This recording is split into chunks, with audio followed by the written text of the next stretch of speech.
the government. So what happened when you register your child with the government, now the government will create a new corporate entity, which is your trade name, the trade name of the child, so that when he becomes 18 years old, he will be able to do business with the corporate world. Now, why do you need a corporate entity to do business with the corporate world? It's very important. A sovereign person has 100% liability on his actions. He is responsible for everything that he does. If he commits a crime, he cannot hide. He has to pay for it. A corporate entity is a limited liability, so it's a limited power also.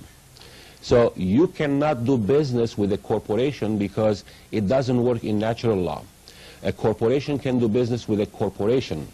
Corporation, which is a limited liability, cannot do business with a sovereign, which is unlimited liability.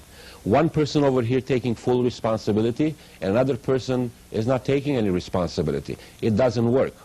So they created a name which is similar to your name, but in all capital letter.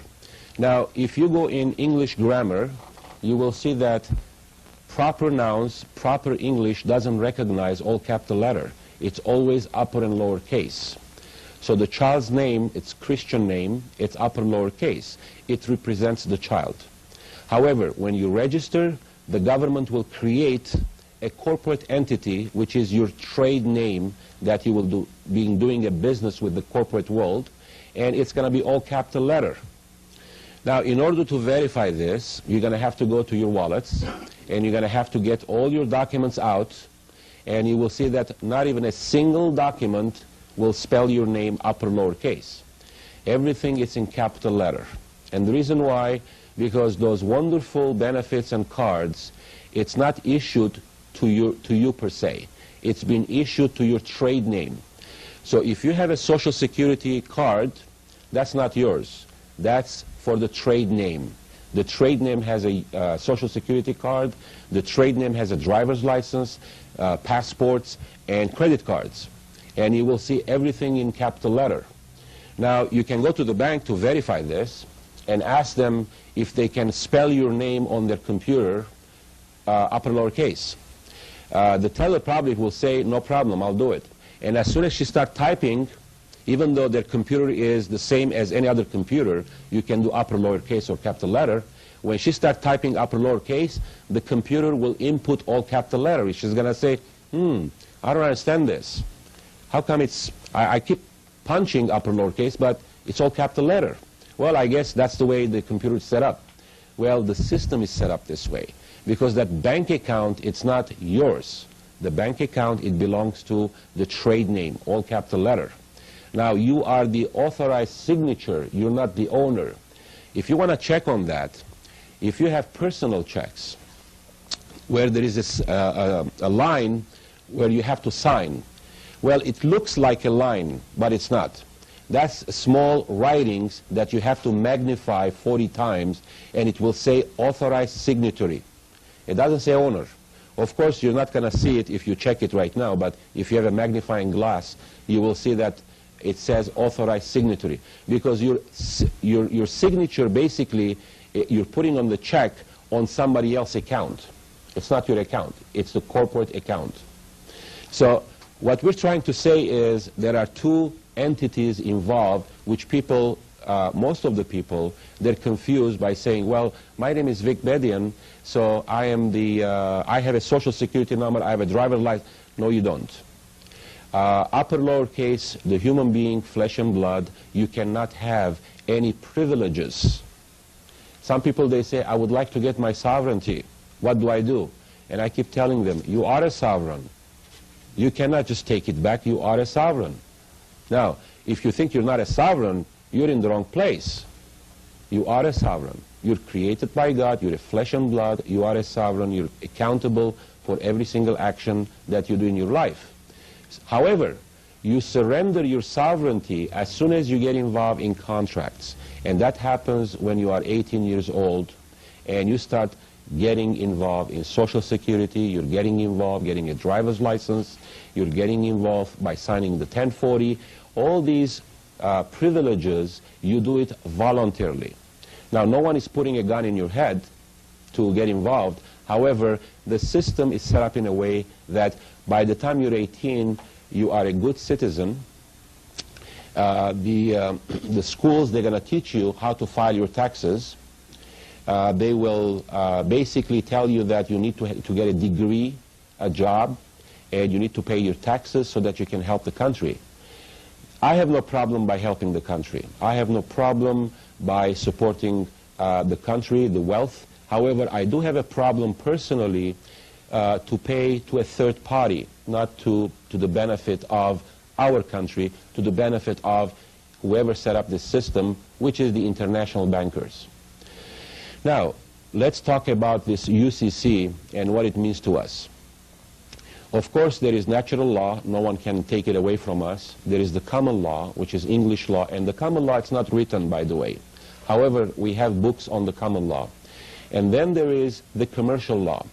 These international bankers, which has nothing to do with the United States, by the way, because every single bank, it's chartered from England. So all their charters comes from England. England controls all the banking system. England controls all the court system and the representatives, which is the judges and the attorneys. And international corporations also controls the media. Not by fraud, by money. They finance. They bought every single one of them. That's why you're not going to hear about this information, because they decide what to put it on the air, what not to put it on the air. So the whole system is controlled by international bankers, international financiers, and they are basically implying their rules and regulations. So don't complain about it, because you cannot change it. They have the money, they created the money, and basically we accepted whatever they offered. If you want to be in the system, well, I say in the system, that means in civilization, in this city in Los Angeles, and you want to live like a decent person and not stopped by any government officials, then you're going to have to play the game, which is accepting your Social Security, opening a bank account, credit cards, paying taxes. You have to do all these things. Well, paying taxes, I don't know, but you have to. The system will basically force you to do all this. You go to apply for a job, and they'll tell you that you need Social Security number. So if you don't have one, they're going to give you trouble. Of course, there are a lot of other ways to deal with it, but we're not going to discuss about those things. The last time when I checked with the Library of Congress, there was over 3 million books, law books, over 80 million statutes. Statutes, they're laws in commerce. And what are these laws? These laws basically based on contracts. And you're really surprised when you're in front of the judge and it says that ignorance of the law is no excuse. And you think about it, there are 80 million of them. So how can I just, try to remember all these 80 million codes so that I don't violate them? It's impossible. However, if you understand that these codes and laws applies only for corporations, remember, a sovereign, which is a king, doesn't need regulations. He is responsible for his actions. A corporation needs to be regulated because it's a limited liability. There are certain things that corporation can do and certain things that they cannot do. It needs to be regulated. So your name, when it's corporate entity, it's being regulated by all these codes. And this is very important. People, they go to the court and they think that they are the same person, that the judge has this summons or a complaint, and their name, it's written all capital letter. So this is the main problem that people, they have. You are not that person. That person is a corporate entity. However, since it was derived out of you, that name, when you were born, and it was given by your parents, it belongs to you.